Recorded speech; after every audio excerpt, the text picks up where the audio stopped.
তুমি কবরে শুয়ে শুয়ে তোমার সাথীদের জুতার আওয়াজ শুনতে থাকবা।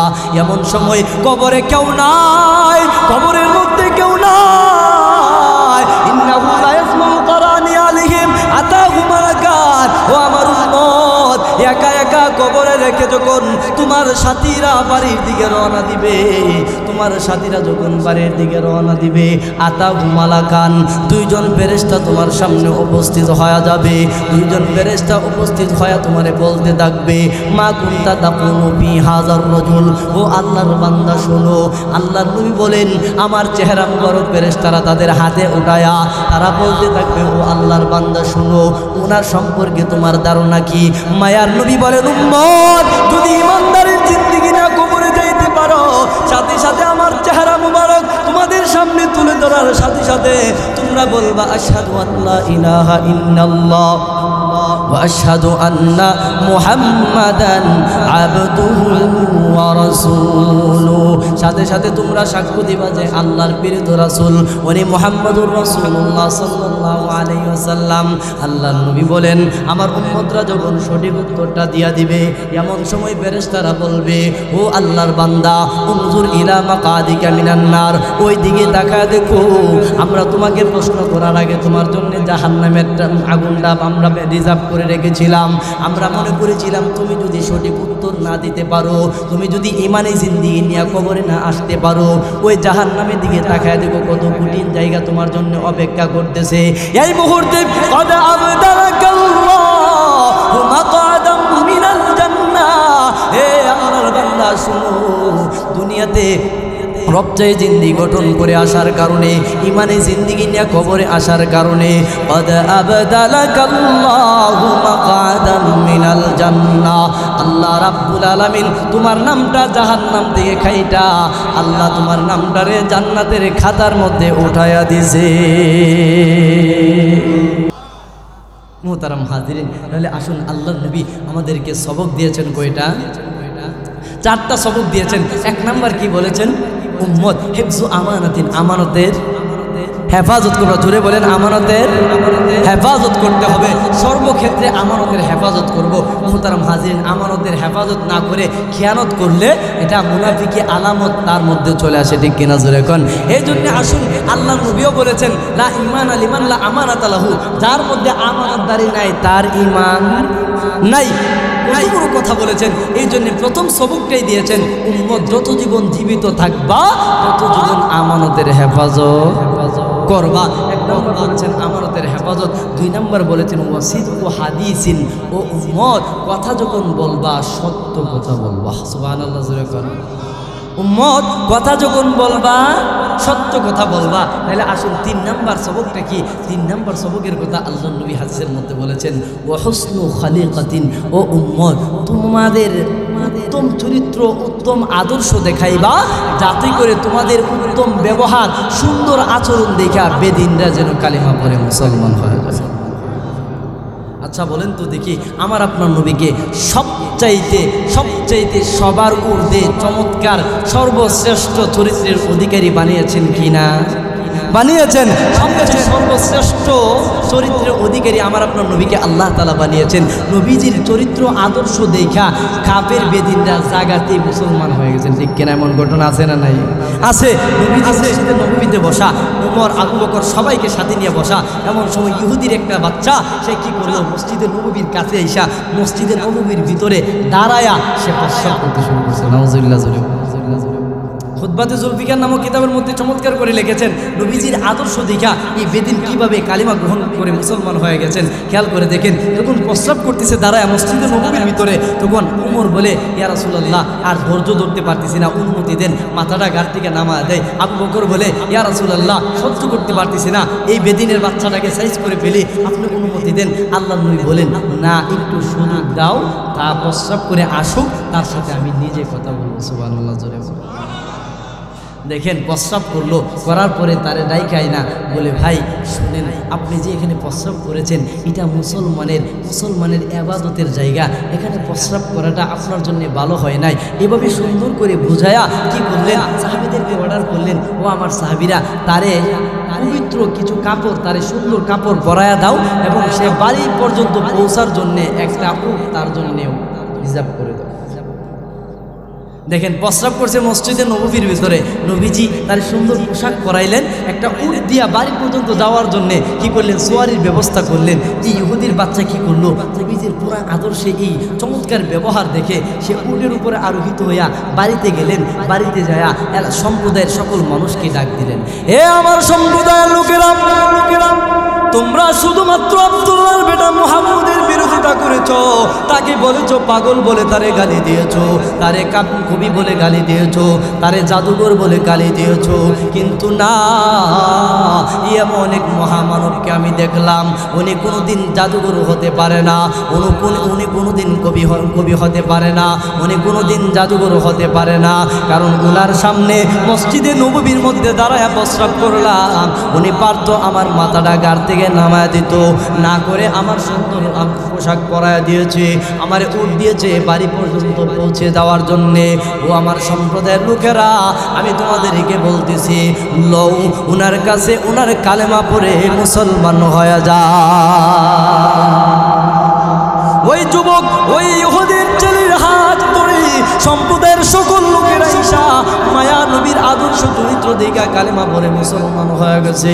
আমি রবের কাছে যে চাইবো এই মানুষই খুঁজে পায় না। কবি এই কথাটি বড় সুন্দর করে বলতেছেন,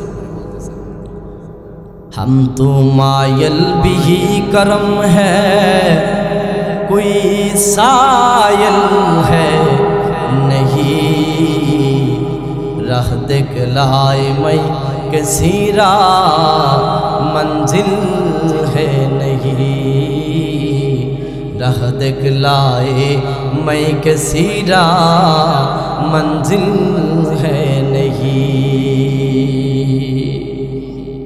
दर्जवानी तौबा करदन शुआए पैगंबरी, दर्जवानी तौबा करदन शुआए पैगंबरी, उक्ति पीरे गिरग जालिम मिशुअद परहज़गारी, उक्ति पीरे गिरग जालिम मिशुअद परहज़गारी। কবি মানুষদেরকে ডাক দিয়ে বলেন, মানুষ শুনো, মুসিবতে পড়ে গেলা, আল্লাহ রাব্বুল আলামিনকে ডাক দাও, দুনিয়ার কোন সৃষ্টিজীবীর কাছে যায় না, সর্বপ্রথম মুসিবতের সম্মুখীন যখন হয়ে যাইবা, সাথে সাথে ওই মহান রবকে ডাক দিতে শুরু করো। দুনিয়ার সকল মানুষের দরওয়াজা বন্ধ হয়ে গেল, কিন্তু তুমি যখন ওই আল্লাহর রহমতের দরওয়াজায় টাচ করবা ডাক দিবা, আল্লাহ রাব্বুল আলামিন তোমার দোয়াকে কবুল করার জন্য অপেক্ষায় বসে আছে। ও পৃথিবীর মানুষ শুনো, যখন কোনো মুসিবতে পড়ে তোমার টাকার প্রয়োজন, সম্পদের প্রয়োজন, তোমার রিজিকের প্রয়োজন, তুমি অসুস্থতায় ভুগতেছ, ডাক্তার অধ্যক্ষ সবাই তোমার আশা ছেড়ে দিয়েছে, বড় কঠিন রোগে আক্রান্ত হয়ে গিয়েছো, যেখানে ডাক্তাররা বিল হয়ে গেছে, সেখানে তুমি যখন আমি আল্লাহর কাছে ডাক দিবা, আমি আল্লাহর কাছে কান্না করবা, আমি আল্লাহর কাছে যখন সাহায্য চাইবা, আমি আল্লাহ তো তোমার দোয়া কবুল করার জন্য বসে আছি। আমি তো এমন চানেওয়ালা মানুষ তো খুঁজে পায় না, এই জন্যে কবি বলেন, हम तो मायल बिही करम है, हम तो मायल बिही करम है कोई सायल है नहीं।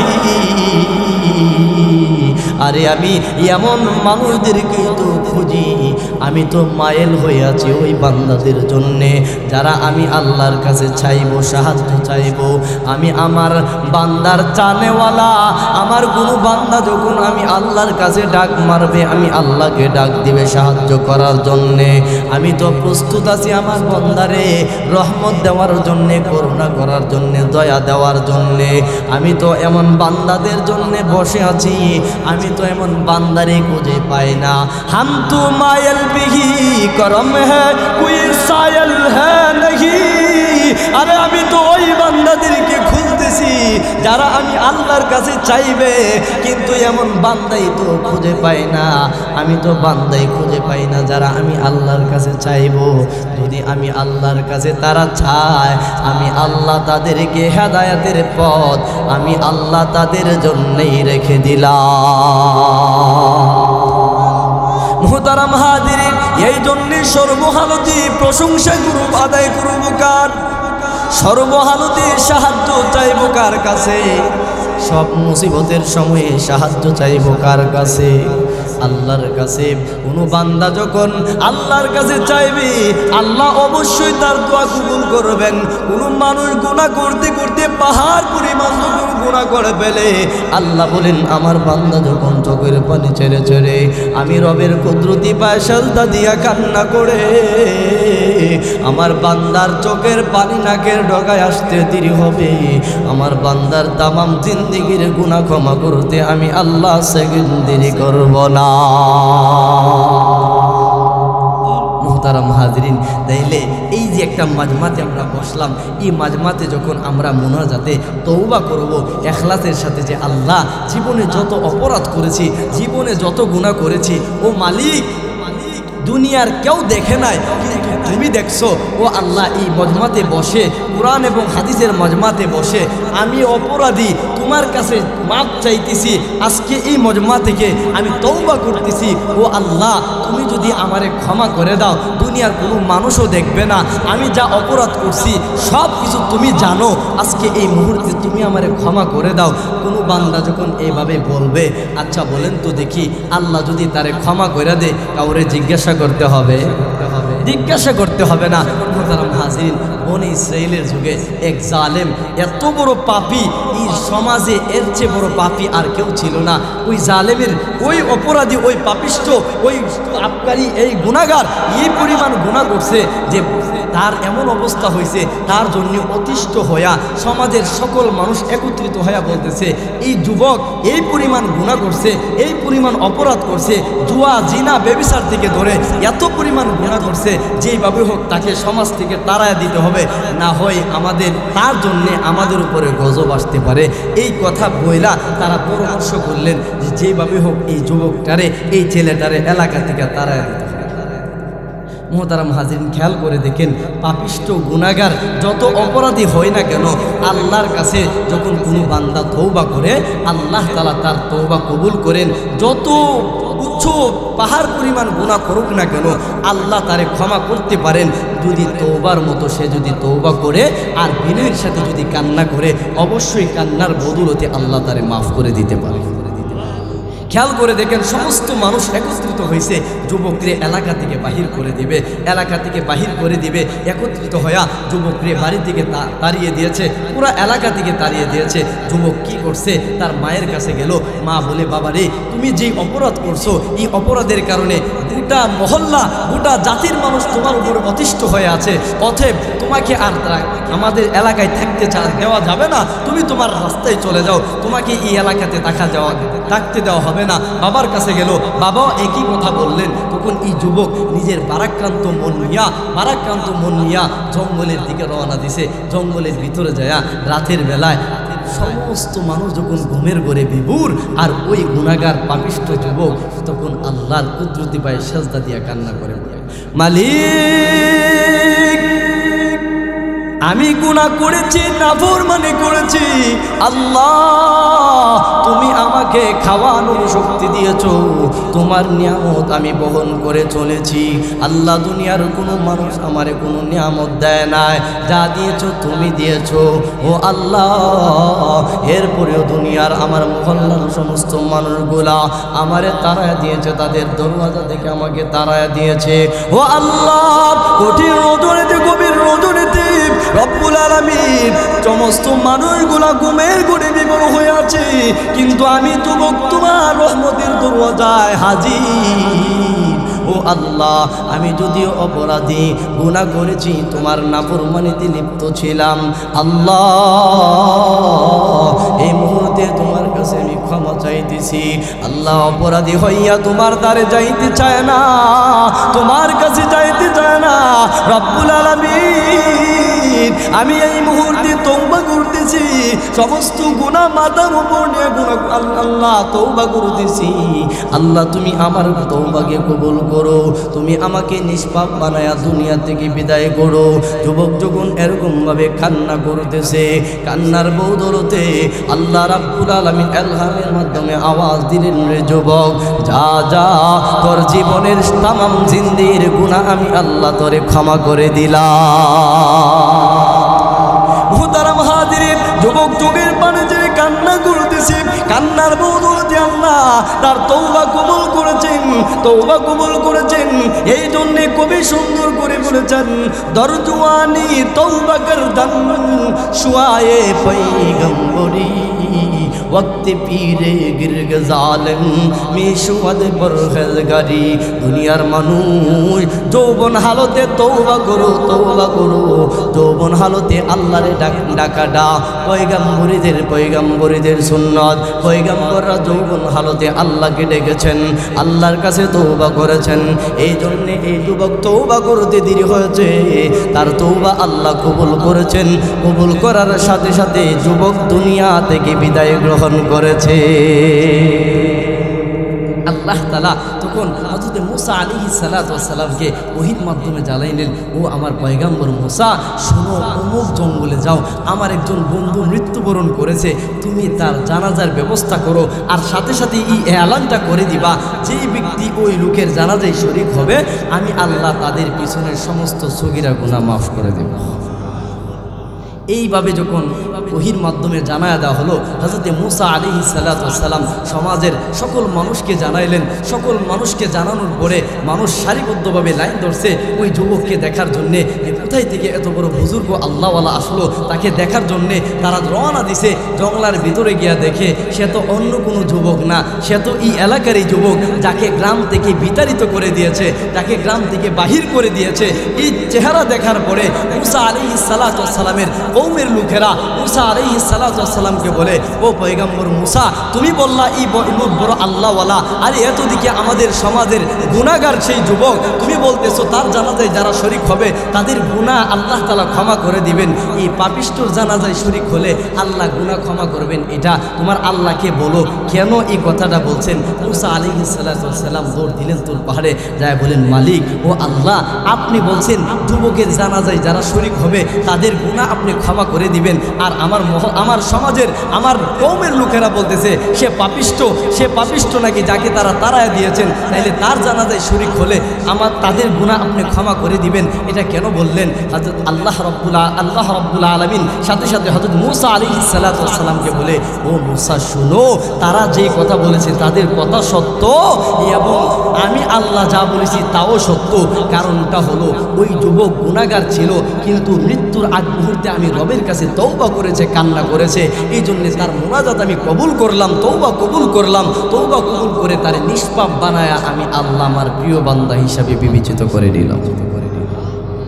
মুহতারাম হাজিরিন, তাইলে এই মাজমা তওবার একটা গুরুত্বপূর্ণ মাজমা হতে পারে। কারণ গভীর রজনীতে যখন আল্লাহর কাছে কান্না করব, নিজের গুনাহ নিয়া, আমার আত্মীয় স্বজনের কথা স্মরণ করে, আমার আম্মার কথা স্মরণ করে, তখন আল্লাহ তাআলা অবশ্যই হতে পারে চোখের পানির বিনিময়েও মুনাজাত কবুল করতে পারেন। মুহতারাম হাজিরিন, এই জন্যে আসুন আমরা সকলেই এই কোরআন এবং হাদিসের মাজমাতে আসি, আইসা কান্নাকাটি করি এবং কিছু কথা নিজের কাছে শ্রবণ করার চেষ্টা করি। হতে পারে একটা কথার উপরে যদি আমল করা যায়, হতে পারে এই একটা কথার উপরে আমল করার কারণে আল্লাহ নাজাতের ফায়সালা করতে পারেন। মুহতারাম হাজিরিন, এই জন্যে আসুন আমি আপনাদের সামনে মহাগ্রন্থ আল কোরআন থেকে অসংখ্য আয়াত থেকে আপনাদের সামনে ছোট্ট একখানা আয়াত তেলাওয়াত করেছি এবং বিশ্বনবীর মুহাম্মদুর রাসূলুল্লাহ সাল্লাল্লাহু আলাইহি ওয়াসাল্লামের অগণিত হাদিস থেকে হাদিসের একটি অংশ পাঠ করেছি। ওই হাদিসের ভিতরে মুহাম্মদুর রাসূলুল্লাহ সাল্লাল্লাহু আলাইহি ওয়াসাল্লাম আমরা গুনাহগার উম্মতদেরকে কিছু সবক দিয়েছেন, 4টা সবক দিয়েছেন। কোনো মানুষ যখন এই 4টা সবক গ্রহণ করবা, এই 4টা কথার উপরে আমল করবা, তাহলে আল্লাহ সুবহানাহু ওয়া তাআলা তোমাদেরকে কোনোদিন পথ হারা করবেন না এবং তোমাদেরকে হেদায়েতের পথে পরিচালিত করার জন্য আল্লাহ নিজে জিম্মাদারি গ্রহণ করবেন। মুহতারাম হাজিরিন, আমার আপনার নবীকে, আমাদের নবীজিকে আল্লাহ তাআলা পাঠিয়েছেন এমন একটা সময়ের ভিতরে, যেই সময়টাতে এমন কোনো গুনাহ ছিল না মানুষ করতো না, এমন কোনো পাপ কাজ ছিল না মানুষ করতো না। এই অন্ধকার সময়টার ভিতরে আল্লাহ সুবহানাহু ওয়া তাআলা প্রিয় নবী মুহাম্মদুর রাসূলুল্লাহ সাল্লাল্লাহু আলাইহি ওয়াসাল্লামকে পাঠিয়েছেন। পাঠায়া উনার আগমনে জগৎ থেকে অন্ধকার দূর করেছেন। উনার আসার আগমনে আল্লাহ তাআলা উনার নূরের আলো দিয়া এই দুনিয়াকে উজালা করেছেন। এই দুনিয়া থেকে যত পাপ কাজ আছে আল্লাহ তাআলা নবীর আগমনেই দূরে সরাইয়া দিয়েছেন। ঠিক কিনা জোরে কর।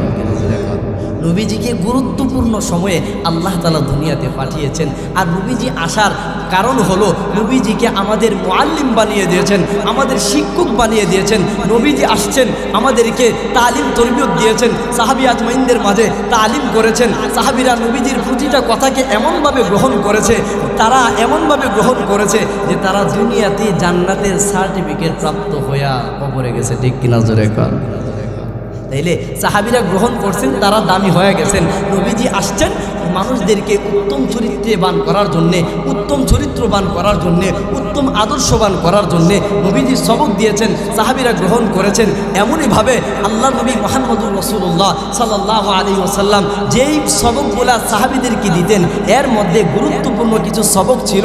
এর মধ্যে গুরুত্বপূর্ণ সবকের মধ্যে 4টা কথা নবীজি উম্মতদেরকে বলেছেন, ও উম্মতেরা 4টা কথার উপরে আমল করবা, তাহলে আল্লাহ তাআলা তোমাদেরকে হেদায়েতের পথে পরিচালিত করব। তোমরা কোনোদিন সঠিক পথ থেকে পিছপা হইবা না, তোমরা কোনোদিন সঠিক পথ থেকে গুমরাহি হইবা না। তাহলে আসুন, আল্লাহর নবী যে 4টা কথা বলেছেন, 4টা কথা কি? 1 নাম্বার আল্লাহর নবী বলেছেন হিফজু আমানাতিন। উম্মতেরা শোনো, 1 নাম্বার সবক গ্রহণ করো। আমি নবীজি তোমাদেরকে 1 নাম্বার সবক দিলাম, হিফজু আমানাতিন, আমানতের হেফাজত করবা। আমানতের হেফাজত, আমানতের হেফাজত কেমনে করব? আমরা সাধারণত বুঝি একজন আরেকজনের কাছে টাকা ধার দিলে ওই টাকাটারে সংরক্ষণ করার নামই বুঝি আমানতের হেফাজত। টাকার ক্ষেত্রে যেরকম ভাবে আমানতের হেফাজত হয়, এমনইভাবে নিজের হায়াত নামক জিন্দেগিটাকে ভালো কাজে পরিচালনা করা, এটাও একটা আমানতের হেফাজত। কারণ আমার আপনার হায়াত আল্লাহ দিয়েছেন, যতটুকুন সময় আমাদের হায়াত দিয়েছেন ওই সময়টাকে ভালো কাজে ব্যয় করা, এটাও আমানতের হেফাজত। ঠিক কিনা জোরে বলে। এই জন্য মুহতারাম হাজিরিন, আল্লাহর নবী বলেন হিফজু আমানাতিন, আমানতের হেফাজত করবা, তাহলে ঈমানের পরিপূর্ণতা আসবে। আল্লাহর নবী বলেন যার আমানতদারি নাই তার ঈমান নাই, লা ঈমান লিমান লা আমানাতা লাহু। আল্লাহর নবী বলেন যার মধ্যে আমানতদারি নাই তার ঈমান নাই। নাউজুবিল্লাহ জোরে বলেন। তাইলে নিজের মধ্যে প্রশ্ন কইরা দেখেন, আমানতদারি আমাদের ভিতরে কতটুকু আছে? আমানতদারি, আমানতের খেয়ানত, প্রতিটা মানুষ আমানতের খেয়ানতের মধ্যে লিপ্ত আছে। ঠিক কিনা জোরে কন। বলে কেমনে হুজুর? যে আমাদেরকে যে আল্লাহ তাআলা হায়াত দিয়েছেন, হায়াতের নামক জিন্দেগিটা কেমনে কাটাইতেছি? ভালো কাজে কাটাইতেছি না, বরঞ্চ মন্দ কাজে কাটাইতেছি। এই জন্য আমানতের খেয়ানত করতেছি। আল্লাহ নবী বলেন আমানতের হেফাজত করো, হেদায়েতের পথ অনুসরণ করার জন্য আল্লাহ তাআলা তোমাকে সাহায্য করবে। তাহলে আমানতের হেফাজত আমরা কতটুকু করতে পারছি? আমাদের আকাবিরদের দিকে তাকায় দেখেন, সাহাবায়ে আজমাইনদের দিকে তাকায় দেখেন, তাবিঈদের যুগে তাকায় দেখেন, তারা কেমনভাবে আমানতের হেফাজত করছে, আমানতের হেফাজতের গুরুত্বটা তাদের কাছে কেমন ছিল খেয়াল করে দেখেন। আগের মানুষ এমনভাবে আমানতের হেফাজত করছে, কোনো মানুষ যখন কোনো মানুষের কাছ থেকে বাড়ি কিনছে, বাড়ি কেনার পরে ওই মানুষটা কি করছে?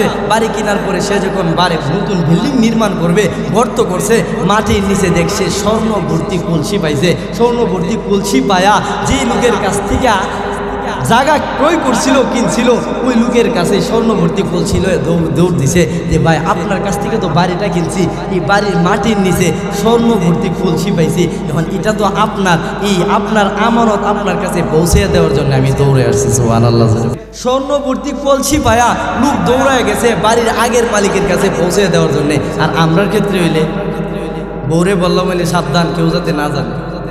এটা তাড়াতাড়ি তাড়াতাড়ি আরেক জায়গায় লুকায়, তো যা কোনো মানুষ কোনো পাশের বাড়ির ভাই বেড়াদারের জন্য না জানে, জানলে কিন্তু এটা নিয়ে যাইব গা, বাঘ বসাইতে চাইব। কিন্তু এই লোক দেখেন বাড়ি কেনার পরে সে পাইছে, পাওয়ার পরে দৌড়াই লয়ে গেছে ওই ভাইয়ের কাছে, বলে ভাই বাড়ি কিনছি, এটা তো আপনার, এটা আপনার আমানত, আপনি নিয়ে যান। ওই লোক দেখেন কত বড় আল্লাহওয়ালা আর কত বড় আমানতদার। ওই লোক বলে ভাই যেহেতু তোমার কাছে বাড়ি বিক্রি করছি, এই বাড়ির মাটির নিচ থেকে নেয়া তাহতা সারা পর্যন্ত উপরে আসমানের এরিয়া যতটুকু আছে পুরাটা তোমার অধীনে থাকবে, তুমি ভোগ করবা, অথবা এর মধ্যে যা পাইবা সব তোমার। এই স্বর্ণভর্তি কলছি আমার না, আমি বিক্রি করছি, এখন তোমার হয়ে গেছে। সুবহানাল্লাহ, আস্তে কর, আস্তে কর। মোহতারাম হাজিরিন, এইভাবে যখন তারা একে অপরকে এইভাবে ঠেলাঠেলি করতেছে, তখন দুইজনের মধ্যে কথা বলতেছে, শোনো ঠেলাঠেলির কাম নাই, ধরো এই স্বর্ণভর্তি কলসিটা নিয়ে আমরা বিচারকের কাছে যাই, বিচারক যে রায় দিব এই রায় অনুযায়ী আমরা কাজ করব। বিচারক যদি বলে স্বর্ণভর্তি কলসিটা তুমি নিবা, তা তুমি নিয়ে নিবা, আর যদি আমারে বলে তা আমি নিয়ে নেব। বিচারকের কাছে যাওয়ার পরে বিচারক কাজী সাহেব বলতেছে, শোনো যেভাবে ঠেলাঠেলি লাগছো, এই ঠেলাঠেলির রায় কেমনে দিব আমি বুঝতেছি না, আচ্ছা বলো তো দেখি তোমার মেয়ে আছে? বলে না আমার মেয়ে নাই, আমার একটা ছেলে আছে বিয়ার উপযুক্ত। বলে তোমার কি ছেলে আছে? বলে না আমার ছেলে নাই, আমার একটা মেয়ে আছে। তাইলে তোমার ছেলে আর তোমার মেয়ে উভয়জনকে বিবাহ করায়া এই স্বর্ণভর্তি কলসিটা তাদের মালিক বানায় দেয়। মোহতারাম হাজিরিন, তাদের ভিতরে আমানতের হেফাজত কি পরিমাণ ছিল, আল্লাহ নবী বলছেন আমানতের হেফাজতের আমলটা এত গুরুত্বপূর্ণ, যদি কোনো মানুষ দুনিয়াতে করে এটার বিনিময়ে আল্লাহ তাআলা জান্নাত দিবেন, এবং দুনিয়াতে এর বিনিময়ে কিছু আল্লাহ তাআলা দুনিয়াতে তারে দেখায়। খেয়াল করে দেখেন, মক্কার মধ্যে এক তাবি যার নাম ছিল কাজী আবু বকর রহমাতুল্লাহ আলাইহি। এই কাজী আবু বকর রহমাতুল্লাহ আলাইহি, এই তাবি কাজী আবু বকর রহমাতুল্লাহ আলাইহি আমানতের হেফাজতের আমলটা কি পরিমাণ সুন্দরভাবে করছে খেয়াল করে দেখেন। উনার এমন অভাব, ঘরে খাবার নাই, কোনো কিছু নাই, বড় অভাব, পেটের মধ্যে ক্ষুধার যন্ত্রণা নিয়ে বাজারের দিকে রওনা দিছে। বাজারে যাইতে যাইতে হঠাৎ করে রাস্তার মধ্যে একটা ব্যাগ পাইলো, ব্যাগের মধ্যে দেখলো মূল্যবান একটা হীরার হার পরে আছে। হীরার হারটা পায়া আমরাইলে লুকাইলাম, কিন্তু কাজী আবু বকর রহমাতুল্লাহ আলাইহি বলেন, নারী আমার কোন ভাই যেন এই হারটা হারায় ফেলছে, যতক্ষণ পর্যন্ত ভাইয়ের কাছে আমানত পৌঁছে না দিতে পারবো ততক্ষণ আমার ভালো লাগবে না। খেয়াল করে দেখেন 3 দিন পর্যন্ত কিন্তু অনাহার, পেটে খাবার নাই। এরপরেও এই স্বর্ণের এই হীরার হার তার মালিকের কাছে পৌঁছে দেওয়ার জন্যে কাজী আবু বকর রহমাতুল্লাহ আলাইহি পাগল পারা হয়ে গেছে, যেভাবে হোক এইটার মালিকের কাছে হস্তান্তর করে দেওয়ার জন্যে আমাকে চেষ্টা করতে হবে। এই কথা বলে তিনি কি করলেন, ব্যাগটা হাতে নিয়ে মক্কার বাজারের দিকে যখন ঢুকতে লাগলো, তাকায় দেখে মক্কার বাজারের মধ্যে সকল মানুষকে জমায়েত কইরা বৃদ্ধ একটা লোক কি জায়গায় উঁচু জায়গাতে দাঁড়ায় কি জন্য এলান দিতেছে। উনি কাছে গেলেন, যাওয়ার পরে ওই এলানটা শুনতেছেন। বৃদ্ধ লোক উঁচু স্থানে দাঁড়ায় এলান করতেছেন, ও মক্কার যুবকেরা শুনো, আমি তোমাদের মক্কার বাজারে প্রবেশ করার কালীন রাস্তার মধ্যে আমার ব্যাগ থেকে আমার মূল্যবান হীরার হারটা হারায় গেছে। যদি কোনো মানুষ তোমরা পেয়ে থাকো তাহলে তোমরা যদি আমার কাছে ফিরিয়ে দাও, আমার পক্ষ থেকে 40 দিরহামের ব্যাগ তোমাদেরকে উপহার দেব, পুরস্কার দেব। এইভাবে যখন এলান করতেছেন, কাজী আবু বকর রহমাতুল্লাহ আলাইহি দৌড় দেওয়া ওই বৃদ্ধ লোকের হাতে ধরে বলেন, বাবা আপনি আমার সাথে আসুন। বলে কেন রে বাবা? আমি তো গুরুত্বপূর্ণ জিনিসটা হারায় ফেলছি, আমার বড় টেনশন লাগতেছে, এই জন্যে মক্কার বাজারে আমি এলান করতেছি যেন আমার হীরার হারটা আমার হাতে ফিরিয়ে দেয়, আর বিনিময়ে আমি তাদেরকে পুরস্কৃত করব। কাজী আবু বকর রহমাতুল্লাহ আলাইহি দেখেন কি পরিমাণ আমানতের হেফাজত করেছেন। পেটে ক্ষুধার যন্ত্রণায় খাবার নাই, আর এই অভাবের তাড়নায় মানুষের স্বভাব নষ্ট হয়ে যায়, কিন্তু তাবি আবু বকর রহমাতুল্লাহ আলাইহি বলেন, না আমি পথের মধ্যে কুড়ায়া ওই হীরার হারটা পাইলাম, আমি যদি আমানতের হেফাজত করতে পারি তাহলে আল্লাহ তো কোরআনের মধ্যে বলেছেন কোনো মানুষ যখন আমানতের হেফাজতের আমলটা পরিপূর্ণভাবে করবে আমি আল্লাহ তার বিনিময়ে জান্নাত দিয়া দান করব। সুবহানাল্লাহ বলেন। কাজী আবু বকর রহমাতুল্লাহ আলাইহি বলেন, আমি ওই বৃদ্ধ লোকের হাতে ধরে তাকে আমার বাড়ির দিকে নিয়ে গেলাম, আমার ঘরের ভিতরে ঢুকায় বললাম, বাবাজি আপনি কি যেন হারায় ফেলছেন বলছেন? বলে আমার মেয়েটার জন্য একটা হীরার হার কিনেছিলাম, দিলাম, হীরার হারটা ঘটনাক্রমে আমার ব্যাগ থেকে কোথায় যেন পড়ে গেছে, আমি এই জন্য এলান করতেছিলাম। কাজী আবু বকর বলেন, ও প্রতীক শুনেন, আমি আপনার হীরার হার পেয়েছি। আপনি যদি সঠিক প্রমাণাদি দিতে পারেন, আপনি যদি সঠিক প্রমাণ দিতে পারেন, তাহলে আপনার কাছে হস্তান্তর করব। আমি হীরার হারটা আপনার কাছে আমানত হিসাবে দিয়ে দিব, আমানতের হেফাজত করব। এই কথা বলে যখন বললেন যে আপনার হারের বর্ণনা দেন, বৃদ্ধ লোকটা সুন্দর করে হারের বর্ণনা দেওয়ার পরে বলে, এই নেন আপনার প্রমাণাদি সহ মিলে গেল, আপনার হীরার হার আপনার কাছে আমানতের হেফাজতের আমলটা করে দিলাম। কাজী আবু বকরের পেটে খাবার নাই, ক্ষুধা যন্ত্রণায় চটপট করতেছিল, এরপরেও আমানতের হেফাজত করার জন্যে উনি মালিকের কাছে পৌঁছায়া দিলেন। মালিক বলে, পথিক বলেন, বাবা শুনো, আবু বকর, কাজী আবু বকর শুনো, আমি তো এলান করেছিলাম যারা আমার হাতে ওই হীরার হারটা উঠা দিবে তাদেরকে 40 দিরহামের ব্যাগটা পুরস্কার দেওয়া হবে। আমি আমার কথা অনুযায়ী কাজ করব, এই নাও আমার পক্ষ থেকে পুরস্কারটা তোমার দিলাম। এমনি কাজী আবু বকর রহমাতুল্লাহি আলাইহি বলেন, ও আল্লাহর বান্দা শোনো, আমি এই মুহূর্তে তোমার কাছে হারটা উঠা দিলাম, আমি একটা আমল করলাম। বলে আল্লাহর নবীজি সবক দিয়েছেন, হিফজু আমানাতিন, আমানতের হেফাজত করার একটা আমল, আমি আমানতের হেফাজত করার আমলটা করলাম। অতএব তোমার কাছ থেকে 40 দিরহাম পুরস্কার নিয়া আমার রবের কাছ থেকে বঞ্চিত হতে চায় না। আমি তো এই আমলটা এই জন্যই করেছি, হাসরের ময়দান যেদিন কায়েম হয়ে যাবে, আমি আমার রবের সামনে যখন দাঁড়াবো, ওই দিনটা বড় ভয়ঙ্কর দিন হবে। ওয়া আম্মা মান খাফা মাকামা রাব্বিহি ওয়া নাহান নাফসা আনিল হাওয়া ফাইন্নাল জান্নাতা হিয়াল মাওয়া। আল্লাহ রাব্বুল আলামিন বলেছেন, দুনিয়ার কোন মানুষ যখন হাসরের দিনটারে ভয় করে, আমি আল্লাহর সামনে দাঁড়া হওয়াটারে ভয় করে দুনিয়াতে কোনো ভালো কাজ করবে, খারাপ কাজ থেকে বিরত থাকবে, আমি আল্লাহ রাব্বুল আলামিন, আমি আল্লাহ রাব্বুল আলামিন ফাইন্নাল জান্নাতা হিয়াল মাওয়া, আমি আমার বান্দারে জান্নাত দান করব। মুহতারাম হাজির, কাজী আবু বকর বলে, ঠিক এই মুহূর্তে আমলটা করলাম, তোমার হাতে হীরার হার দিলাম, তোমার 40 দিরহাম পুরস্কার নেওয়ার জন্য না, আমি রবের কাছ থেকে জান্নাত চাই, জান্নাত, এই জন্যে আমলটা করেছি। ওই বৃদ্ধ লোকটা বাড়ির দিকে রওনা দিয়েছে, একটু দূর যায় আবার গাড় ঘুরায় ঘুরায় এইভাবে যুবকের দিকে তাকায় আর আল্লাহরকে ডাক দিয়ে বলেন, মালিক, হাদিসের মধ্যে যেই সমস্ত মুমিন বান্দাদের ঘোষণা তুমি দিয়েছো, যাদেরকে তুমি জান্নাত দিবা, আমার মনে হয় এই সমস্ত যুবকদের জন্য তুমি জান্নাত রেখেছো, এই সমস্ত আল্লাহওয়ালা পরহেজগারী যুবকদের জন্যই তুমি জান্নাত রেখেছো। ও আল্লাহ, এমন একটা ছেলে যদি আমার মেয়ের জামাতা হইতো, আমার মেয়েটারে যদি এমন একটা আল্লাহওয়ালা যুবকের হাতে উঠায় দিতে পারতাম, আমি কবরে যায় ও শান্তিতে ঘুমাইতে পারতাম। খেয়াল করে দেখেন, ভালো কাজ করলে, আমানতের হেফাজত করলে আখেরাতে যেরকমভাবে জান্নাত দিবে, দুনিয়া তো এর বিনিময় আল্লাহ দিয়ে থাকেন। কাজী আবু বকর রহমাতুল্লাহি আলাইহি মুরব্বির হাতে হীরার হার যখন উঠায়া দিয়েছে, মুরব্বি বাড়ির দিকে রওনা। কিতাবে এসেছেন 12 বছর পর্যন্ত, 12 বছর পরে, প্রায় 1.5 বছর পরে যখন কাজী আবু বকর কি করলেন, নদীপথে ভ্রমণের জন্য নৌকা দিয়া বাহির হইলেন। খেয়াল করে দেখেন, আল্লাহর নবী বলেন, হিফজু আমানাতিন, আমানতের হেফাজত করবা, আল্লাহ হেদায়েতের নূর তোমার মধ্যে দিবে, আমানতের হেফাজত করবা, দুনিয়াতে তোমার জন্য কল্যাণ রেখে দিব, আমানতের হেফাজত করবা, কঠিন কঠিন মুসিবত থেকে তোমার হেফাজত করব। খেয়াল করে দেখেন, কাজী আবু বকর রহমাতুল্লাহি আলাইহি নৌকা দিয়া নদীপথে তিনি ভ্রমণ করবেন। ভ্রমণ নদীপথে যখন সফরে বাইর হয়েছে, আল্লাহর কুদরত বোঝা যায় না, হঠাৎ করে নদীর মধ্যে জ্বরের কবলে পড়ে নৌকা ডুবে সমস্ত সাথীরা মৃত্যুবরণ করেছে। কিন্তু ওই যুবক কাজী আবু বকর রহমাতুল্লাহি আলাইহি আল্লাহ কুদরতিভাবে আল্লাহ রাব্বুল আলামিন ইয়ামনের দ্বীপে নিয়ে ঢেউয়ের মাধ্যমে পৌঁছায়া দিছে।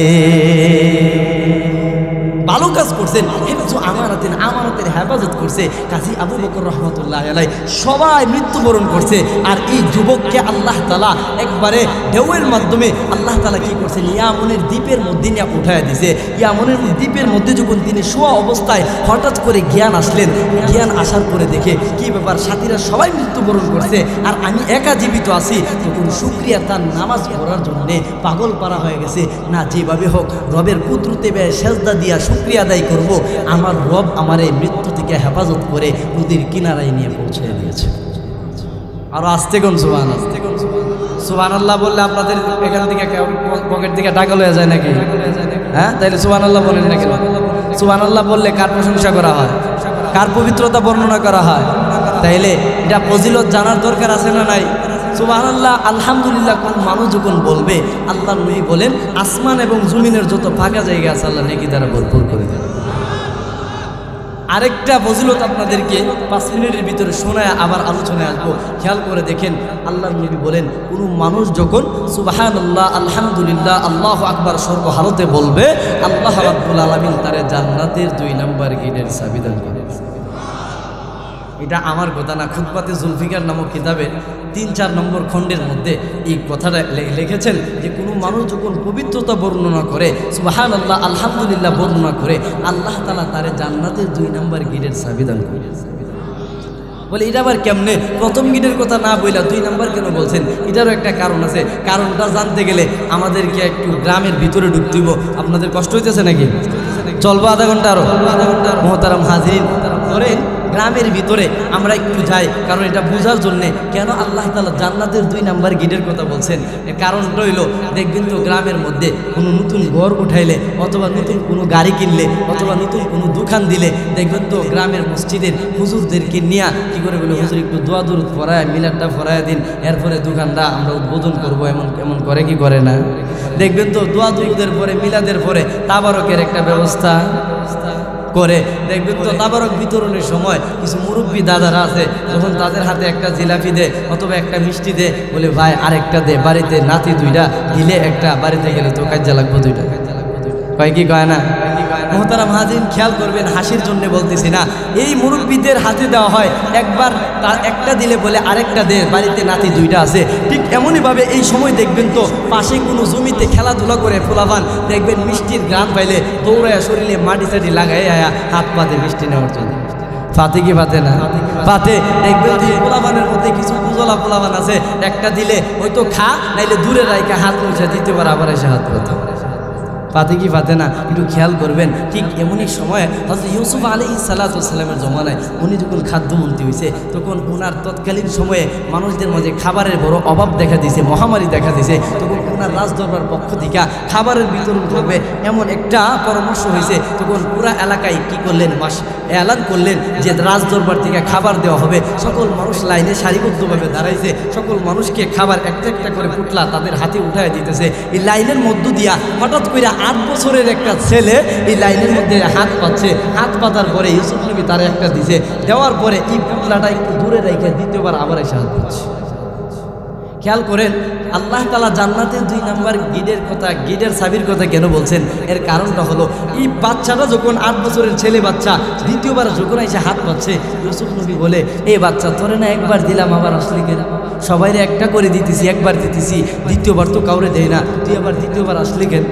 বাচ্চাটা কিছু বলে না। ইউসুফ নবী ছোট মানুষ তো বুঝে না, আরেকটা দিয়ে দিল। দ্বিতীয়বারও দিল, দ্বিতীয়বারও ওইখানে রাইখা তৃতীয়বার আবার এসে হাত পাচ্ছে।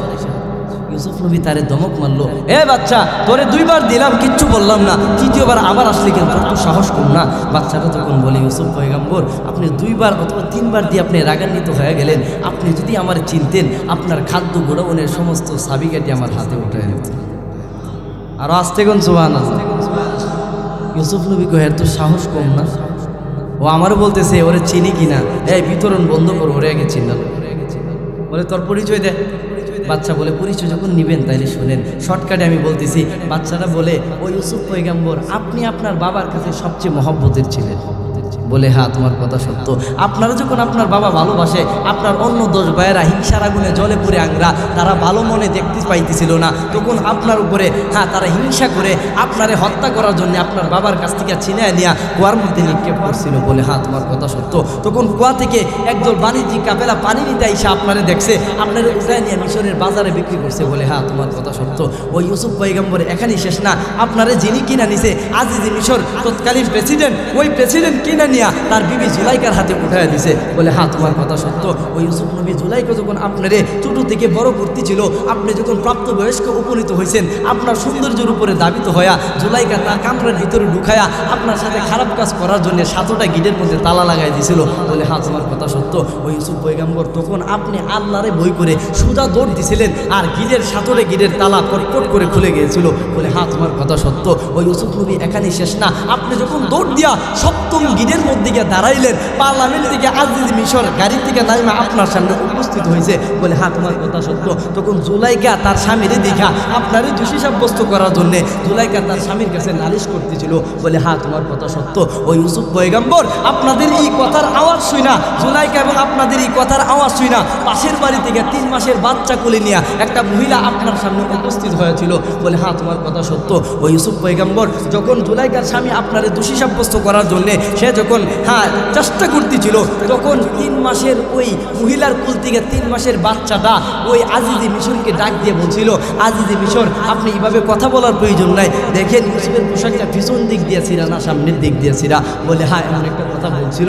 বলে ওই ইউসুফ পয়গম্বর শুনেন, ওই কঠিন মুহূর্তে এমন একটা কার্যকারী কথা ওই 3 মাসের বাচ্চাটার জবান দিয়ে বাহির হয়েছিল, ওই 3 মাসের বাচ্চাটাই আজকে 8 বছরে পরিণত হয়ে আপনার সামনে দাঁড়িয়েছে।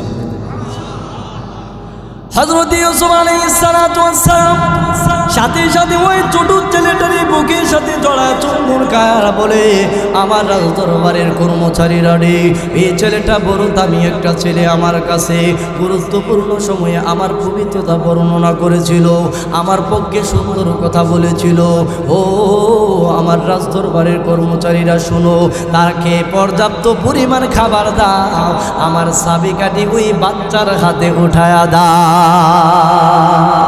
আল্লাহ রাব্বুল আলামিন সাথে সাথে হযরত ইউসুফ আলাইহিস সালাতু ওয়াস সালামকে ওহীর মাধ্যমে জানা দিলেন, ও আমার পয়গম্বর ইউসুফ, তুমি তোমার ওই ভাইয়ের উপরে এত বড় সন্তুষ্ট হয়ে গেলা, কারণ তোমার পবিত্রতা বর্ণনা করার কারণে, তোমার পক্ষে কথা বলার কারণে যদি খাদ্য গোডাউনের সমস্ত চাবিকাঠি তার হাতে দিতে পারো, আমার কোনো বান্দা যখন আমি আল্লাহর পবিত্রতা বর্ণনা করবে, আমি আল্লাহর প্রশংসায় মগ্ন হবে, আমি আল্লাহ ওয়াদা দিলাম আমার বান্দারে জান্নাতের 2 নাম্বার গিটের চাবি তারে দান করব।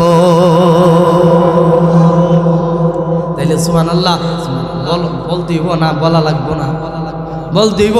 এজন্য আওয়াজ দিবেন না, আসতে বলবেন, আওয়াজ দিবেন। আরে আমরা মুসলমান জাতি, আমাদের আওয়াজের প্রয়োজন। আজকে আমরা মুসলমান কালেমাওয়ালা জিব্বা নিয়ে স্তব্ধ হয়ে বসে আছি, এই জন্য জায়গায় জায়গায় মুসলমানরা নির্যাতিত হচ্ছে, ঠিক কিনা জোরে কর। আমরা যখন আমাদের জিব্বাকে, আমরা যখন আমাদের এই কালেমাওয়ালা জিব্বাকে আমরা যখন যথা টাইমে যথা সময়ে যখন আওয়াজ দিতাম, নারে তাকবীর আল্লাহু আকবার স্লোগান উঠাইতাম, আমরা মুসলমান, আমরা গোলা বারুদ দিয়ে আমরা যুদ্ধ করি না, আমরা রাইফেল দিয়ে যুদ্ধ করি না। মুসলমানদের একটা হাতিয়ার আছে, সেটা হলো কালেমাওয়ালা জিব্বা। এই জিব্বা দিয়ে যখন আমাদের আকাবিররাও নারে তাকবীর আল্লাহু আকবার স্লোগান উঠাইছে, এই দেশ থেকে নাস্তিকরা পলায়ন করতে বাধ্য হয়েছে, ঠিক কিনা জোরে কর। এই জন্যে আওয়াজ হবে, আওয়াজ হবে।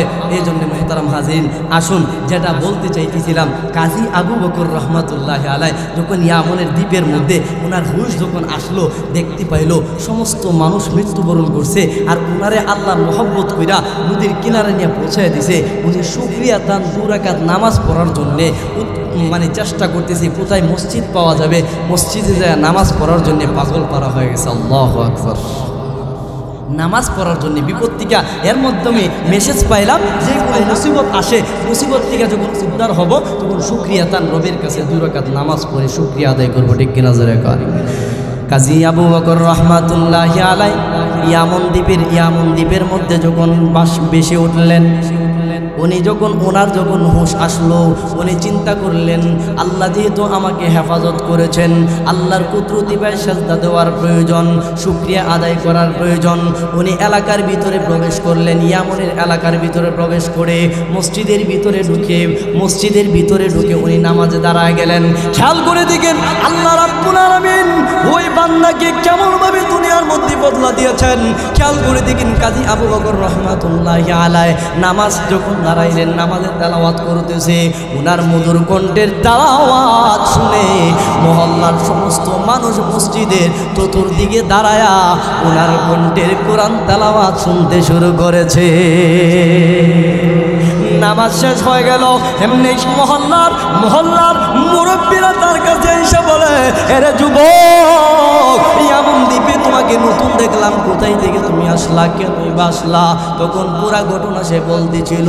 ও এলাকার ভাইয়েরা শুনেন, আমাকে আপনারা কেমন করে পেয়েছেন? আমরা নদীপথে ভ্রমণে ছিলাম, নৌকা ডুবে মৃত্যুবরণ করেছে সকল সাথীরা, কিন্তু আল্লাহ আমারে হেফাজত করেছেন, দয়া করে মায়া করে আমার জীবন দান করেছেন। এই জন্য শুকরিয়া আদায় করার জন্য, রবের কুদরতি পায়ে সেজদা দেওয়ার জন্য মসজিদে আসলাম।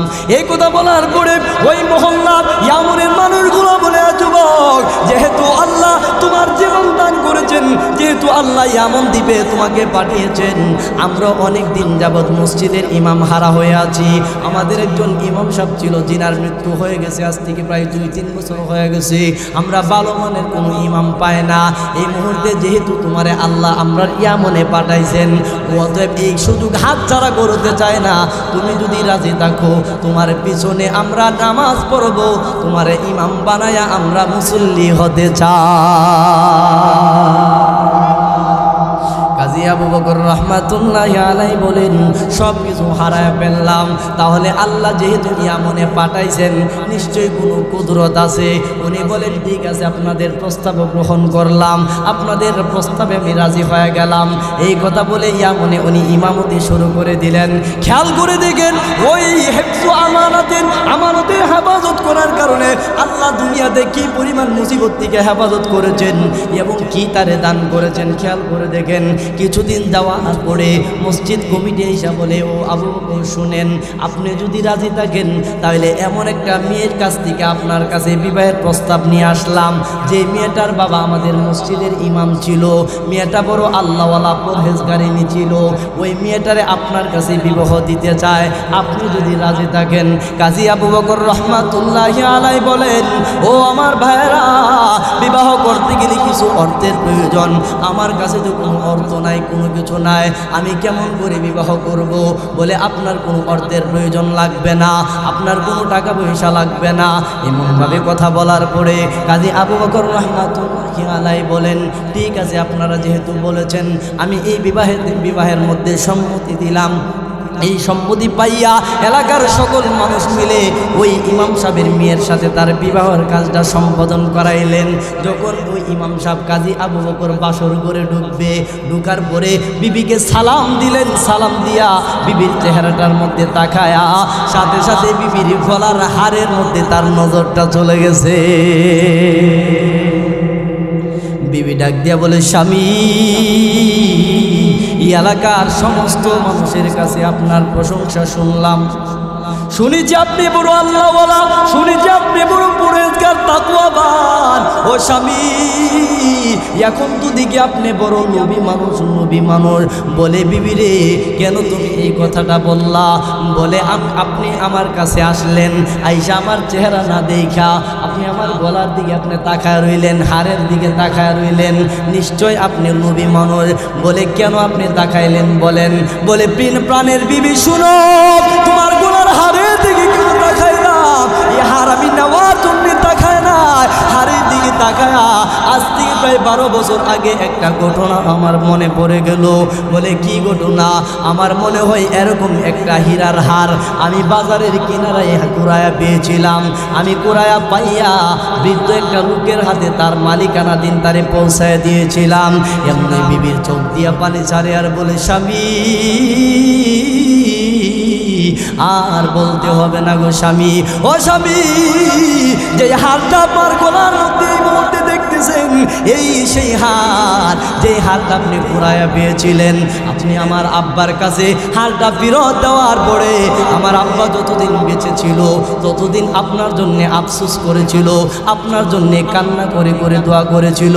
এই কথা বলেছিল, মালিক এই ছেলেটারে যদি আমার মেয়েটার জামাতা বানাইতে পারতাম আমি কবরে যাইও শান্তিতে ঘুমাইতে পারতাম। ও প্রাণের স্বামী, আমার আব্বা আপনার প্রতিটা প্রশংসা করেছেন, প্রতিটা কাজের প্রশংসা করেছেন গো স্বামী। এই মুহূর্তে এই হীরার হারটা আপনার হাতে উঠায়া দিলাম।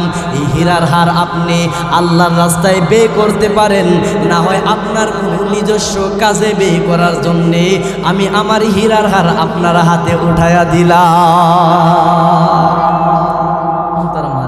হিফজু আমানাতিন, আমানতের হেফাজত করবা, তাহলে আল্লাহ তাআলা দুনিয়াতে হেদায়েতের পথ দেখাবে। আমানতের হেফাজত করবা, কঠিন মুসিবত থেকে আল্লাহ হেফাজত করবেন। আমানতের হেফাজত করবা, কঠিন সময়ে আমানতের হেফাজতের আমল করবা, আল্লাহ তাআলা দুনিয়াতে এর বদলা তোমাকে দিয়ে দিবেন। সুবহানাল্লাহ। মোহতারাম হাজিরিন, তাহলে আল্লাহ নবীজি বলেছেন, যত ধরনের উত্তম চরিত্রের কথা বলেছেন এর মধ্যে গুরুত্বপূর্ণ 4টা উত্তম চরিত্রের কথা বলেছেন। এর মধ্যে 1 নাম্বার হলো আল্লাহ নবী বলেন হিফজু আমানাতিন, আমানতের হেফাজত করবা, তাইলে আল্লাহ তাআলা তোমাকে হেদায়েতের পথের উপরে অটুট রাখবে। সুবহানাল্লাহ। তাহলে 1 নাম্বার পাইলাম আমানতের হেফাজত। তাহলে আমরা আমানতের হেফাজত সর্বক্ষেত্রে করবো তো ইনশাআল্লাহ। রাস্তাতে টাকা পাইছেন, টাকা পাইয়া কেউ যেন না দেখে সাথে সাথে পকেটে ঢুকাই দিয়েছে, এটা আমানতের হেফাজত করছেন না খেয়ানত করছেন? এই টাকা কি আপনার নেওয়ার অধিকার আছে? নাই। আপনি আপনার ভাইয়ের সম্মান নষ্ট করলেন, অযথা তারে কি করলেন? হ্যাঁ, বেইজ্জতি করলেন। আপনি আপনার ভাইয়ের সম্মান নষ্ট কইরা তার হক নষ্ট করলেন, তার আমানতের খেয়ানত করলেন। এটার জন্য আল্লাহর কাছে জবাবদিহি করতে হবে। অতএব সর্বহালতে সব কিছুর মাধ্যমে আমানতের হেফাজত করার দরকার আছে না নাই? আছে। আল্লাহ রাসূল বলেন পরিপূর্ণভাবে যদি আমানতের হেফাজত করো, তাহলে এই প্রথম গুণটা যদি করতে পারো, তাহলে আল্লাহ তাআলা তোমাকে সবসময় হেদায়েতের পথের উপরে পরিচালিত করবে। সুবহানাল্লাহ। জোরে মোহতারাম হাজরিন, তাহলে আসুন আল্লাহ নবী 2 নম্বর সবকটা দিয়েছেন। 2 নম্বর সবকটা হলো সিদকু হাদিসিন। ও মানুষ, তোমরা যখন কথা বলবা সর্বদা সত্য কথার মধ্যে থাকবা। সুবহানাল্লাহ। জোরে কর। সত্য কথা বলবা। ও সিদকু হাদিসিন, তোমরা যখন কথা বলবা তাহলে সত্য কথা বলবা। তাহলে আসুন তো দেখি, নিজেরে প্রশ্ন করি, আমরা ঘুম থেকে ওঠার পরে আবার রাত্র হওয়ার পরে এই সময়টার ভিতরে ধরেন 500 কথা আমাদের জবান দিয়ে বাইরো। এই 500 কথার ভিতরে মানুষ কয়শো কথা মিছা বলে আর কয়শো কথা সত্য বলে? মিথ্যা, শুধু মিথ্যা আর মিথ্যা। অথচ আল্লাহ নবী বলেন আল কিযবু উম্মুল মাআসি, সমস্ত গুনাহের মা হলো মিথ্যা কথা। নাউযুবিল্লাহ। জোরে বলেন। তাহলে আমরা নিজেরা যদি মিথ্যা কথার মাধ্যমে দিন শুরু করি, তাহলে এই মিথ্যা কথা থেকে হাজারো গুনাহ সৃষ্টি হবে। ঠিক কিনা? জোরে বলেন। এই জন্যে আল্লাহ নবী বলেছেন, জীবনও যদি যায়, তোমাকে ফাঁসির কাষ্ঠেও যদি জ্বলতে হয়, তোমাকে যদি জেলখানায়ও যেতে হয়, এরপরে সত্যের উপরে অটুট থাকবা, সত্য কথা বলবা। সিদকু হাদিসিন, তুমি যখন সত্যের উপরে অটল থাকবা, সত্য কথা বলবা, তাহলে আল্লাহ তাআলা তুমি দেখতেছো সামনে জেল হাজত আছে, তুমি দেখতেছো সত্য বলার কারণে ফাঁসির কাষ্ঠে ঝুলতে হবে। এমনও হতে পারে সত্য বলার কারণে ওই জেলখানা থেকে, ওই ফাঁসির মঞ্চ থেকে আল্লাহ তোমার হেফাজত করে মুক্ত করে দিতে পারে। এর জ্বলন্ত প্রমাণ হিন্দুস্তানে ইয়াহিয়া কান্দলবী রহমাতুল্লাহি আলাইহি চমৎকার করে কথাটা বলেছেন। হিন্দুস্তানে 2 পক্ষ একটা জায়গা নিয়ে বেরোচ্ছে। মুসলমানরা বলে এই জায়গায় আমরা মসজিদ করব, হিন্দুরা বলে এই জায়গাতে আমরা মন্দির করব। এইভাবে যখন ওনারা কথা বলতেছে, এইভাবে কথা বলার পরে তাদের মধ্যে প্রায়ই ঝগড়া লেগে থাকে। হিন্দুদের ক্ষমতা আসলে এখানে মন্দিরের সাইনবোর্ড লাগায় দেয়, মুসলমানদের ক্ষমতা আসলে এখানে মসজিদের সাইনবোর্ড লাগায় দেয়। এভাবে যখন ঝগড়া চলে, তখন তাদের মধ্য দিয়ে কিছু বুদ্ধিমান লোক বলতেছে, না রে, এভাবে ঠেলাঠেলি করে লাভ নাই, চলো এটার একটু ফাইসালা করতে হবে।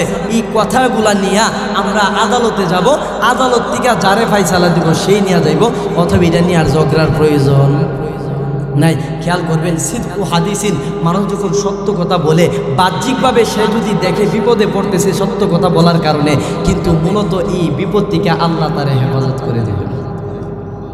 ইয়াহিয়া কান্দলবী রহমাতুল্লাহি আলাইহির যুগে মানুষরা যখন দুই পক্ষ যখন সংঘর্ষ, তখন দুই পক্ষ মিলে আদালতে গেছে। কাজী সাহেবরে বলতেছে যে কাজী মহোদয়, আমরা এই জায়গাটা নিয়ে, হিন্দুরা বলে এটা হিন্দুদের দখলে থাকবে, আমরা মুসলমানরা বলে মুসলমানের দখলে থাকবে, মসজিদ করা হবে, হিন্দুরা বলে মন্দির বানানো হবে, এখন এটার একটা রায় দিয়ে দিন, আপনি যা বলবেন এটার উপরে আমরা মানব, তাদেরকে এই জায়গাটা দিয়ে দিব। তখন ওই বিচারক বলতেছে, দেখো এই জায়গার যেহেতু কাগজপত্র নাই, এটা যেহেতু খাস জমি, এই খাস জমিটা তোমাদেরকে কিভাবে রায় দিব, একটা সহজ পদ্ধতি অবলম্বন করো।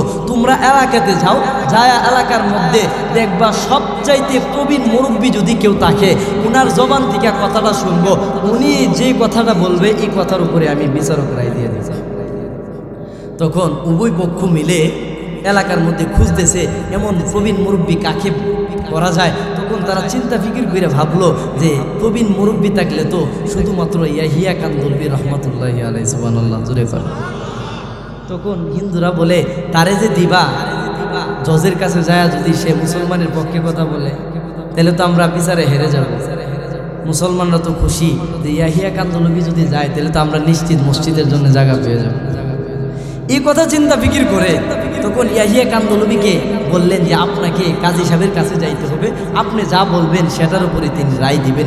এই কথা অনুযায়ী ইয়াহিয়া কান্দলবী রহমতুল্লাহি আলাইহি উনি যখন কাজী সাহেবের কাছে গেলেন, কাজী সাহেব বলতেছে, ও ভাই আপনাকে প্রশ্ন করতে চাই, আচ্ছা বলেন তো দেখি, আপনি বুঝার পর থেকে এই জায়গার মধ্যে কারা প্রথম বুক করে চলছে, এটা শুধু আপনি আমার বলে দেন। ইয়াহিয়া কান্দলবী বলে, এখন যদি মিথ্যা কথা বলি মুসলমানরা পেয়ে যাবে, আর আমি যদি সত্য বলি তাহলে মুসলমানরা বিচারে হেরে যাবে, অতএব কোনটা করা যায়? ইয়াহিয়া কান্দলবী বলেন, আমার মুসলমান জাতি যদি এখানে বিচারে হেরেও যায়, জীবনও যদি চলে যায়, এরপরে সত্য বলবো, সত্য বললে মুসলমানরা হেরে গেল, এতে আমার কোনো সমস্যা নাই।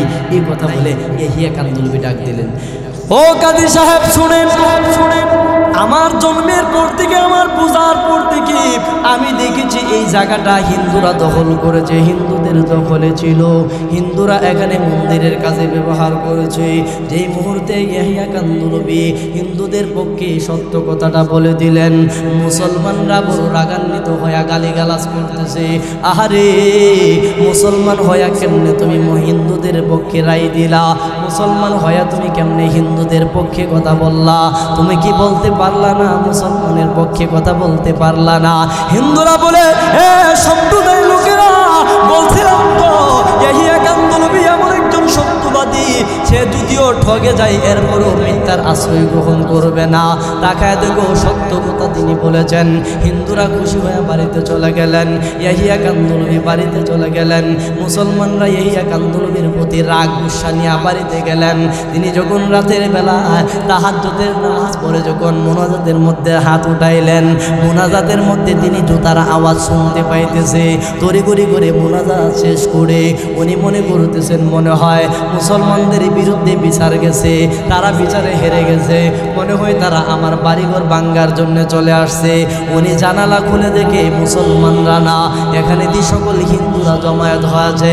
দরজা খুলে বলে, হিন্দু সম্প্রদায়রা, তোমাদের পক্ষে তো কথা বললাম, তোমাদেরকে তো জায়গার মালিক বানা দিলাম, এত রাত্রে, রাত্র 3টা বাজে, এত রাত্রে কেন আমার বাড়িতে তোমরা চলে আসলা? বলে, ও ইয়াহিয়া কান্দলবী, তোমার কাছে আমরা এই জন্য এসেছি, তুমি জানতা তোমার কথাটার মাধ্যমে মুসলমান জাতি বিচারের মধ্যে হেরে যাবে, আমরা হিন্দু সম্প্রদায় জিতে যাব, এরপরেও তুমি এই দিকে চিন্তা না করে তুমি সত্য কথাটা তুমি জবান দিয়া বাহির করে দিলা। ইয়াহিয়া কান্দলবী শুনো, যেই ধর্মের মধ্যে নিজের ক্ষতিটা সামনে দেখার পরেও এরপরেও সত্যের উপরে অবিচল থাকে, সত্য কথা বলে, এই ধর্মটা নিঃসন্দেহে সত্য ধর্ম হবে। যিনি এই কথা শিক্ষা দিয়েছেন তিনি নিশ্চয়ই মহামানব হবে। অতএব আমরা আর দেরি করতে চাই না, আমরা সকল হিন্দুরা তোমার দরবারে আসলাম, তোমার ধর্মের কালেমা পড়ে আমাদেরকে মুসলমান বানায়া দাও। সিদুকু হাদিসিন, আল্লাহ নবী বলেন, উম্মত, আরে আমার উম্মতের দল শুনো, দুনিয়াতে যদি হেদায়েতের নূর পাইতে চাও তাহলে সর্বদা সত্য কথার উপরে থাকবা। যদিও তোমাকে জেল হাজতে যেতে হয়, যদিও তোমাকে ফাঁসির মঞ্চে যাইতে হয়, এরপরেও সত্যের পত্রিকা পিছপা হইবা না। যেই মুহূর্তে ইয়াহিয়া কান্দুল নবী কি করলেন, হিন্দুদেরকে জিতায়া দিলেন। একটা কথার মাধ্যমে মুসলমানরা হেরে গেল বিচারের মধ্যে, হিন্দুরা জিতে গেল। তাকায়া দেখেন এই সত্য বলার কারণে গোটা সম্প্রদায় হিন্দু তার ধর্মে কালেমা পড়ে ইয়াহিয়া কান্দুল নবীর হাতে মুসলমান হয়ে গেছে। ইয়াহিয়া কান্দুল নবীরে ডাক দিয়ে বলে, এ ইয়াহিয়া কান্দুল নবী শুনেন, মুসলমান বানায় এই মুহূর্তে আমরা চাই আজকে ফজরের নামাজ ওই জায়গাতে মসজিদ বানায়া ওই জায়গাতে আমরা পড়ব। তুমি আমাদের ইমাম হইবা। যে জায়গাতে মন্দির হওয়ার কথা ছিল ওই জায়গাতে মন্দির হবে না, ওই জায়গাতে মসজিদ বানায়া তোমার পিছে বাকি জীবনটা নামাজ পড়ে যাইতে সিদকু হাদিসিন, সত্য কথা বলবা, মিথ্যা কথা বলবা না। আল্লাহর নবী বলেন সত্য বলতে যায় যদি জীবনও চলে যায় এরপরও সত্যের পথ থেকে বিচলিত হইবা না, পিছপা হইবা না। খেয়াল করে দেখেন ইয়াহিয়া কান্দুল নবী একটা সত্য কথার মাধ্যমে আল্লাহ তাআলা শত শত মানুষকে ঈমান নসিব করায়া দিয়েছে। ঈমানদারের দাম আছে না নাই? জোরে বলেন আছে। এই জন্য আল্লাহ নবী বলেন ইমানি জিন্দিগি গঠন করার দরকার আছে। কারণ ইমান জিন্দিগি ছাড়া দুনিয়া থেকে যখন কোনো মানুষ কবরে যাবে ওই মানুষটা ভয়ঙ্কর আযাবে গ্রেফতার হবে। আর যখন ইমানি জিন্দিগি নিয়ে কবরে যাবে আল্লাহ তাআলা তার কবরে জান্নাতের বাগান বানায় দিবেন। এটা আমার কথা না, আল্লাহ নবী হাদিসের মধ্যে বলেন আল্লাহ আবুদু ইজা ওয়াজিয়া ফি কবরিহি ওয়া তাওয়াল্লা আনহু আসহাবুহু ইন্নাহু লা ইয়াসমাউ করানি আলাইহিম আতাহু মালাকান ফায়ুকঈদানিহি মা কুনতা তাকুলু ফি হাযা আর-রাজুলি মুহাম্মাদিন। আল্লাহর নবী বলেন হে আমার উম্মতেরা শুনো, দুনিয়াতে যদি আমি রাসূলের সুন্নতকে আঁকড়ে ধরে দুনিয়াতে যদি ইমানদারি জিন্দেগি নিয়ে কবরে যাইতে পারো, তুমি যখন মৃত্যুবরণ করবা আল আবদু ইজা ওয়াজিয়া ফি কবরিহি, তোমারে যখন তোমার সাথীরা কবরের মধ্যে শোয়া দিবে, ওয়া তাওয়াল্লা আনহু আসহাবুহু, তুমি কবরে শুয়া শুয়া তোমার সাথীদের জুতার আওয়াজ শুনতে থাকবা। এমন সময় কবরে কেউ নাই, কবরের মধ্যে কেউ নাই। ইন্নাহু লা ইয়াসমাউ করানি আলাইহিম আতাহু মালাকান। ও আমার উম্মত, একা একা কবরে রেখে যখন তোমার সাথীরা বাড়ির দিকে রওনা দিবে, তোমার সাথীরা যখন বাড়ির দিকে রওনা দিবে আতাহু মালাকান, দুইজন ফেরেশতা তোমার সামনে উপস্থিত হয়ে যাবে। দুইজন ফেরেশতা উপস্থিত হয়ে তোমারে বলতে থাকবে মা কুনতা তাকুলু ফি হাযার রাজুল। ও আল্লাহর বান্দা শোনো, আল্লাহর নবী বলেন আমার চেহারা মুবারক ফেরেশতারা তাদের হাতে উঠায়া তারা বলতে থাকবে ও আল্লাহর বান্দা শোনো, ওনার সম্পর্কে তোমার ধারণা কি? মায়ার নবী বলেন উম্মত, যদি ইমানদারের জিন্দেগি না কবরে যাইতে পারো, সাথে সাথে আমার চেহারা মুবারক তোমাদের সামনে তুলে ধরার সাথে সাথে তোমরা বলবা আশহাদু আল্লা ইলাহা ইল্লাল্লাহ ওয়া আশহাদু আন্না মুহাম্মাদান আবদুহু ওয়া রাসূলুহু। সাথে সাথে তোমরা সাক্ষ্য দিবা যে আল্লাহর প্রিয় রাসূল উনি মুহাম্মদুর রাসূলুল্লাহ সাল্লাল্লাহু আলাইহি ওয়াসাল্লাম। আল্লাহর নবী বলেন আমার উম্মতরা যখন সঠিক উত্তরটা দিয়া দিবে এমন সময় ফেরেশতারা বলবে ও আল্লাহর বান্দা উনজুর ইলা মাকাদিকা মিনান নার, ওই দিকে তাকায় দেখো, আমরা তোমাকে প্রশ্ন করার আগে তোমার জন্য জাহান্নামের আগুনটা আমরা রিজার্ভ করে রেখেছিলাম। আমরা মনে করেছিলাম তুমি যদি সঠিক উত্তর না দিতে পারো, তুমি যদি ইমানি জিন্দেগি নিয়ে কবরে না আসতে পারো, ওই জাহান্নামের দিকে তাকায় দেখো কত কঠিন জায়গা তোমার জন্য অপেক্ষা করতেছে। এই মুহূর্তে কদ আবদালাকাল্লাহু মাকআদাম মিনাল জান্নাহ। হে আল্লাহর বান্দা শুনো, দুনিয়াতে রবচাই জিন্দেগি গঠন করে আসার কারণে, ইমানে জিন্দেগি নিয়ে কবরে আসার কারণে কদ আবদালাকাল্লাহু মাকআদাম মিনাল জান্নাহ। আল্লাহ রাব্বুল আলামিন তোমার নামটা জাহান্নাম থেকে খাইটা আল্লাহ তোমার নামটারে জান্নাতের খাতার মধ্যে উঠায়া দিয়েছে। মোহতারাম হাজিরিন, তাহলে আসুন আল্লাহর নবী আমাদেরকে সবক দিয়েছেন কয়টা? চারটা সবক দিয়েছেন। এক নাম্বার কি বলেছেন? উম্মত হিফজু আমানাতিন, আমানতের হেফাজত করবা। জোরে বলেন, আমানতের হেফাজত করতে হবে। সর্বক্ষেত্রে আমানতের হেফাজত করব। মুহতারাম হাজিরিন, আমানতের হেফাজত না করে খেয়ানত করলে এটা মুনাফিকি আলামত তার মধ্যে চলে আসে, ঠিক কিনা জোরে কোন? এই জন্য আসুন, আল্লাহ নবীও বলেছেন লা ঈমান লিমান লা আমানাত লাহু, যার মধ্যে আমানতদারি নাই তার ঈমান নাই। কত বড় কথা বলেছেন। এই জন্য প্রথম সবকটাই দিয়েছেন, উম্মত যত জীবন জীবিত থাকবা তত জীবন আমানতের হেফাজত করবা। এক নম্বর বলেছেন আমানতের হেফাজত, দুই নম্বর বলেছেন ওয়াসিদকু হাদিসিন, ও উম্মত কথা যখন বলবা সত্য কথা বলবা। সুবহানাল্লাহ, জোরে কোন। উম্মত কথা যখন বলবা সত্য কথা বলবা। তাহলে আসুন 3 নম্বর সবকটা কি? 3 নম্বর সবকের কথা আল্লাহ নবী হাদিসের মধ্যে বলেছেন ওয়া হুসনু খালিকাতিন, ও উম্মত তোমাদের উত্তম চরিত্র উত্তম আদর্শ দেখাইবা, যাতে করে তোমাদের উত্তম ব্যবহার সুন্দর আচরণ দেখা বেদিনরা যেন কালিমা পড়ে মুসলমান হয়ে যায়। আচ্ছা বলেন তো দেখি, আমার আপনার নবীকে সবচাইতে সবার ঊর্ধ্বে চমৎকার সর্বশ্রেষ্ঠ চরিত্রের অধিকারী বানিয়েছেন কিনা? বানিয়েছেন। সবচেয়ে সর্বশ্রেষ্ঠ চরিত্রের অধিকারী আমার আপনার নবীকে আল্লাহ তাআলা বানিয়েছেন। নবীজির চরিত্র আদর্শ দেখা কাফের বেদিনরা জাগাতে মুসলমান হয়ে গেছেন, ঠিক কিনা? এমন ঘটনা আছে না নাই? আছে। মসজিদে নববীতে বসা, ওমর, আবু বকর সবাইকে সাথে নিয়ে বসা। এমন সময় ইহুদির একটা বাচ্চা সে কি করলো, মসজিদে নববীর কাছে এসা মসজিদে নববীর ভিতরে দাঁড়ায়া সে প্রস্রাব করতে শুরু করছে। নাউজুবিল্লাহ। খুতবাতে জুলফিকার নামক কিতাবের মধ্যে চমৎকার করে লিখেছেন নবীজির আদর্শ দেখা এই বেদিন কিভাবে কালিমা গ্রহণ করে মুসলমান হয়ে গেছেন। খেয়াল করে দেখেন, যখন প্রস্রাব করতেছে দাঁড়ায় মসজিদে নববীর ভিতরে, তখন ওমর বলে ইয়া রাসূলুল্লাহ আর ধৈর্য ধরতে পারতেছি না, অনুমতি দেন। মাথাটা ঘাট থেকে নামা দেয়। আবু বকর বলে ইয়া রাসূলুল্লাহ সহ্য করতে পারতেছি না, এই বেদিনের বাচ্চাটাকে সাইজ করে ফেলি, আপনি অনুমতি দেন। আল্লাহ নবী বলেন না, একটু সুযোগ দাও, তা প্রস্রাব করে আসুক, তার সাথে আমি নিজে কথা বলবো। সুবহানাল্লাহ, জোরে দেখেন। প্রস্রাব করলো, করার পরে তারে ডাইকাই না, বলে ভাই শুনেন, আপনি যে এখানে প্রস্রাব করেছেন এটা মুসলমানের ইবাদতের জায়গা, এখানে প্রস্রাব করাটা আপনার জন্য ভালো হয় নাই। এভাবে সুন্দর করে বুঝায়া কি করলেন, সাহাবীদেরকে অর্ডার করলেন, ও আমার সাহাবীরা, তারে পবিত্র কিছু কাপড়, তারে সুন্দর কাপড় পরায়া দাও, এবং সে বাড়ি পর্যন্ত পৌঁছার জন্য একটা উট তার জন্য রিজার্ভ করে দাও।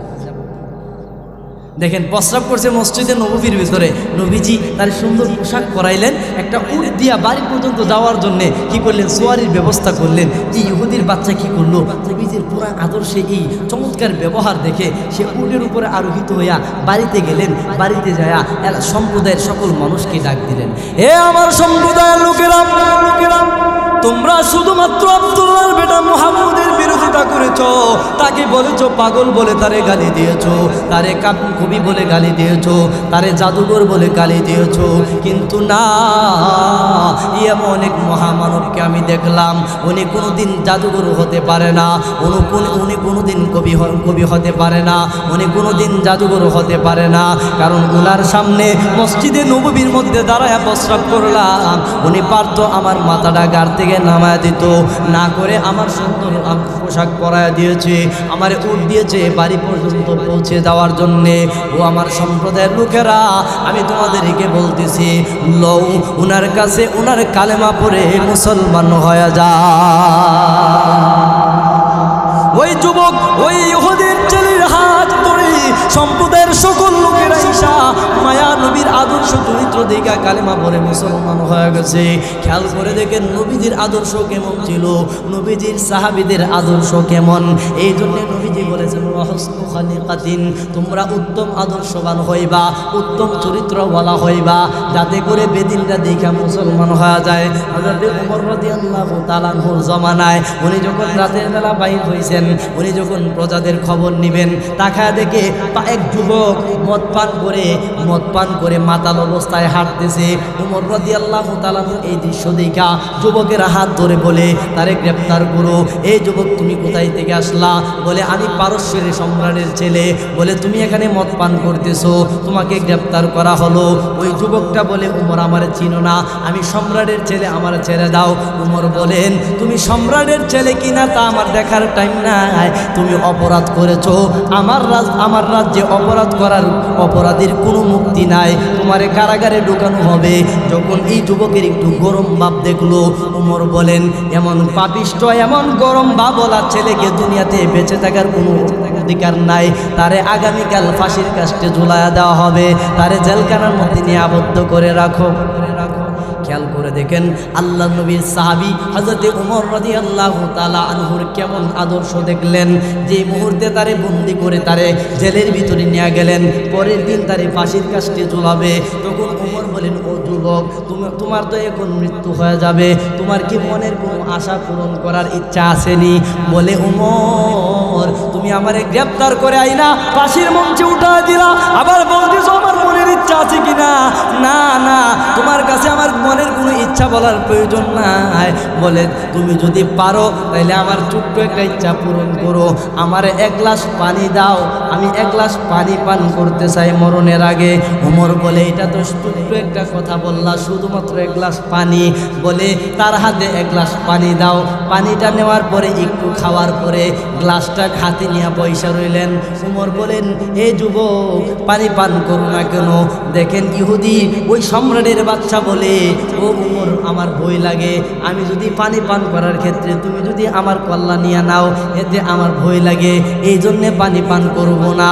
বলে না, যতক্ষণ পর্যন্ত তুমি পানি পান না করবা ততক্ষণ পর্যন্ত তোমার মাথা নেব না। দেখেন এই যুবক কি একটা সিস্টেম এনে চালু করছে, কি একটা পাকনামি করছে। উমরে বলে উমর, এই গ্লাসের পানিটা আমি পান করতে যাই, যদি তুমি আমার মাথাটা নিয়ে নাও তাইলে তো পানি তো আর পানি পান করতে পারবো না। বলেন না, আমি তোমারে পান করার মাধ্যমে আমি তোমার মাথা নেব না। বলে শুনো, তাইলে তুমি যদি বলো যতক্ষণ পর্যন্ত এই পানি তুমি পান না করবা ততক্ষণ পর্যন্ত তোমারে ফাঁসির কাস্টে ঝুলাবো না, তাইলে এই গ্লাসের পানিটা আমি পান করতে রাজি আছি। খেয়াল করে দেখিনি কথা যখন বলছে, উমর বলে আচ্ছা ঠিক আছে, এই পানি যতক্ষণ পর্যন্ত পানি পান না করবা ততক্ষণ পর্যন্ত তোমার ফাঁসির কার্যক্রম হবে না।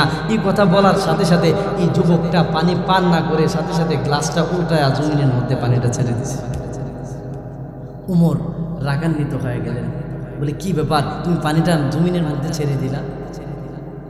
বলে উমর শুনো, তুমি কিন্তু বলছো যতক্ষণ এই পানি পান না করব ততক্ষণ আমার মাথা নিবা না, তাহলে এখন পানি ফালায় দিছি, এই পানি যতক্ষণ আমার মুখে না আসবে ততক্ষণ তুমি আমার মাথাও নিতে পারবা না।